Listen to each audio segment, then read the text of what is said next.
ভাৰতীয় red cross society Charaideo জিলা শাখা কাৰ্যালয়টি আজি শুভ উদ্বোধন কৰে অসম চৰকাৰৰ কেবিনেট মন্ত্ৰী যোগেন মোহন দেৱে। চৰাইদেউ জিলা অন্তৰ্গত মামৰা ৰাজচক্ৰৰ কাৰ্যালয়ৰ কাষত অৱস্থিত চৰকাৰী ভূমিত সেই সময়ৰ প্ৰাক্তন বিধায়ক প্ৰয়াত শৰৎ শইকীয়াদেৱে ৰেড ক্ৰছ ছ'চাইটিৰ নামত আবণ্টন দিয়াৰ ব্যৱস্থা কৰিছিল। মন্ত্ৰী যোগেন মোহন দেৱৰ বিধায়ক পুঁজিৰে কাৰ্যালয়টো নিৰ্মাণ হৈ উঠে। আজি প্ৰথমতে ৰেড ক্ৰছ ছ'চাইটিৰ জন্মদাতা জন হেনৰী ডুনাণ্টৰ প্ৰতিচ্ছবিত বন্তি শ্ৰদ্ধাঞ্জলি জ্ঞাপন কৰে মন্ত্ৰী যোগেন মোহন আৰু চৰাইদেউ জিলা আয়ুক্ত নেহা যাদৱে।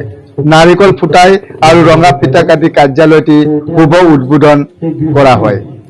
নেহা যাদৱৰ সভাপতিত্বত এখনি সভা অনুষ্ঠিত হয়। দৰিদ্ৰ লোকসকলৰ মাজত বস্ত্ৰ বিতৰণ কৰা হয়। আজি আদৰণি ভাষণ পাঠ কৰে ৰেড ক্ৰছ ছ'চাইটিৰ বিষয়ববীয়া হেম বৰাদেৱে আৰু গোটেই অনুষ্ঠানটিৰ হাত ধৰে সাংবাদিক যদুনাথ পুৰীদেৱে। মুকলি কৰি দুৱাৰ মুকলি কৰিবৰ বাবে আমন্ত্ৰণ জনাইছো।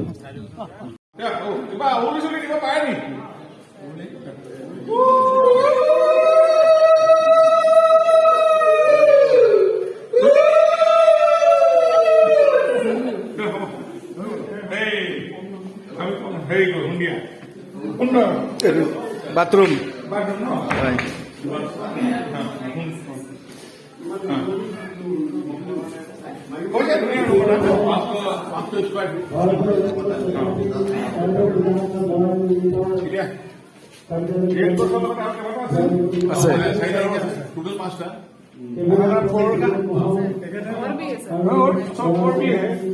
কাম আৰম্ভ কৰিব বিচাৰিছো আৰু আমি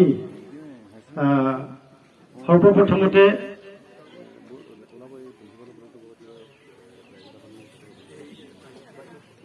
আজিৰ সভাৰ সভাপতি নেহা যাদৱ বাইদেউ সম্বৰ্ধনা জ্ঞাপন কৰিবৰ বাবে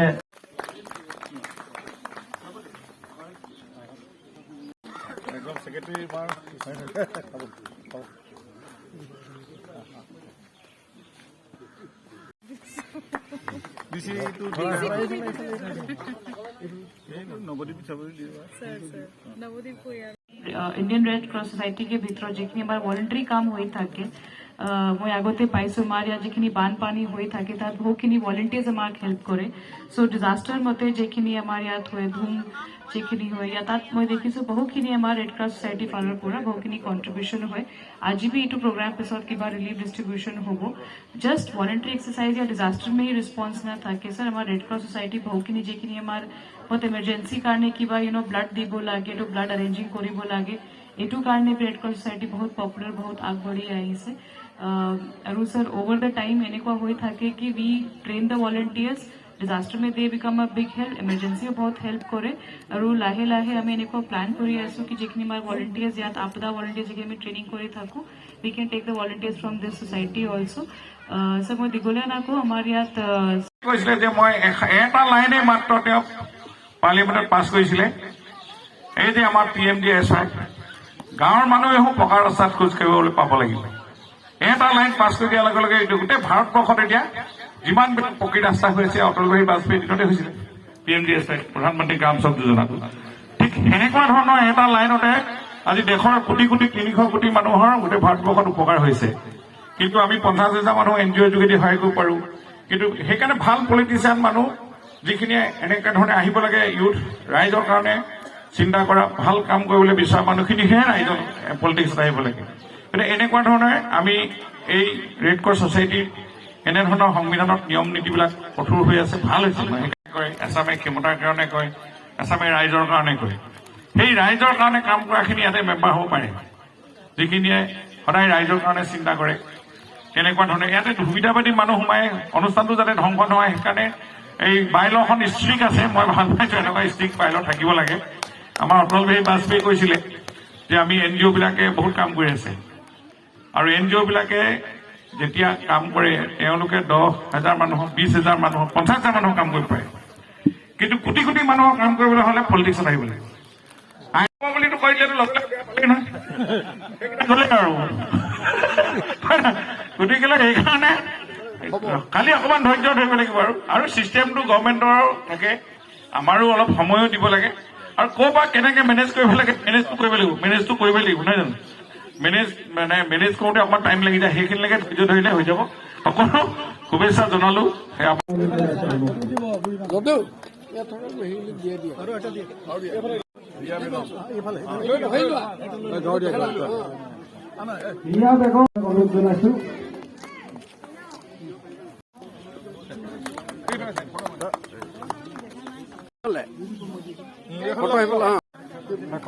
ৰেড ক্ৰছ ছ'চাইটি আন্তঃৰাষ্ট্ৰীয় পৰ্যায়ৰ এটা সংগঠন, স্বেচ্ছাসেৱী, দুৰ্যোগৰ সময়ত ৰাইজক সেৱা কৰা এটা সংগঠন। আৰু ইয়াতে বহু সমাজকৰ্মী ব্যক্তি ইয়াতে জড়িত হৈ থাকে আৰু প্ৰতিখন জিলাত DC ইয়াতে সেই ৰেড ক্ৰছ ছ'চাইটিৰ চেয়াৰমেন হৈ থাকে। গতিকে এনেকুৱা ৰেড ক্ৰছ ছ'চাইটি থাকিলে মানুহৰ দুখীয়া বা সাধাৰণ মানুহৰ দুৰ্দশাগ্ৰস্ত ৰাইজৰ এক জাগ্ৰত প্ৰহৰী হিচাপে থিয় হৈ থাকে এনেকুৱা ৰেড ক্ৰছ ছ'চাইটি। গতিকে এই ৰেড ক্ৰছ ছ'চাইটিৰ যোগেদি আমি মৰাণত এটা আজি তেওঁলোকৰ এটি কাৰ্যালয় আমি আধাৰশিলা উন্মোচন কৰিছোঁ। আমাৰ DC উপস্থিত আমাৰ মেম্বাৰসকলো আছে। খুব ভাল হৈছে। আমি ৰেড ক্ৰছ ছ'চাইটিক সহায় কৰিব লাগে ৰাইজে, তেওঁলোকক মেম্বাৰশ্বিপ বাঢ়িব লাগে আৰু ৰাইজৰ সেৱা কৰিবৰ কাৰণে চাই উৰাই আহিবলৈ হ'লে ৰেড ক্ৰছ ছ'চাইটিৰ সদস্য হৈ আগবাঢ়ি আহক। এটা খুব ডিচিপ্লিন অৰ্গেনাইজেশ্যন গোটেই ইণ্টাৰনেশ্যনেল পৰ্যায়ত সংগঠনটো আছে আৰু এই মানৱ বিৰোধী সংগঠন। আমি জানো মানুহৰ দুখীয়া দৰিদ্ৰ সাধাৰণ শ্ৰেণীৰ মানুহক সেৱা কৰা এটা সংগঠন। গতিকে এনেকুৱা ধৰণৰ সংগঠনে মই ভাবোঁ যে সমাজখনত থাকিলে ৰাইজে সাহস পায়, প্ৰেৰণা পায় আৰু এনেকুৱা দুৰ্যোগৰ সময়ত মানুহৰ তেওঁলোকৰ আপোন হিচাপে তেওঁলোকক উদ্ধাৰ কৰা বা সহায় কৰাৰ ক্ষেত্ৰত যথেষ্ট সহায় হয়। আমি কভিডৰ সময়ত দেখিছোঁ ৰেড ক্ৰছ ছ'চাইটিয়ে যথেষ্ট গুৰুত্বপূৰ্ণ ভূমিকা লৈ মানুহৰ জীৱন ৰক্ষা কৰিছে। আৰু প্ৰাকৃতিক দুৰ্যোগ ক'ৰবাত অগ্নিসংযোগ হ'লে, ডিজাষ্টাৰ হ'লেও তেওঁলোকৰ আগেই ওলাই আহে। আৰু আমি জিলা প্ৰশাসনকো কৈছোঁ তেওঁলোকক ট্ৰেইন আপ হ'ব লাগে। ট্ৰেইন আপ হ'লে আৰু অলপ চাইণ্টিফিকেলি তেওঁলোকে কিছু ক্ষেত্ৰত আগবাঢ়ি পাৰে। আৰ্লি ৱাৰ্ণিং ধৰি লওক, ভূমিকম্প আহিলে কেনেকৈ হ'ব পাৰে, এইবিলাক কথা, বানপানী হ'লে